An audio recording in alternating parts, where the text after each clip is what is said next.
मेरो यो ठुलो उपलब्धि हो 21 इयर्स जर्नलिजममा गभर्नमेन्ट अफ सिक्किम विशेष जर्नलिस्टहरूको अभिभावक संस्था आइपिआर डिपार्टमेन्टले जुन प्रकारको रिकग्निसन दियो त्यो चाहिँ एकदमै मेरो लाइफको ठुलो उपलब्धि हो, एचिभमेन्ट हो अनि गर्वको कुरा हो।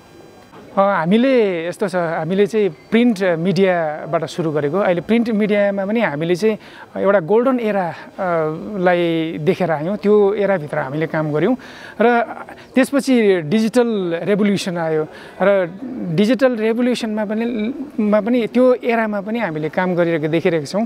र अहिलेको सिचुएसनमा चाहिँ के छ भने प्रिन्ट मिडिया र डिजिटल मिडियाले जुन प्रकारको काम गर्दैछ त्यो दुईटा सँगै गएर एउटा रेभोल्युसनलाई चाहिँ यो डिजिटल रेभोल्युसनलाई चाहिँ अझै अगाडि लाने काम गरिरहेको छ।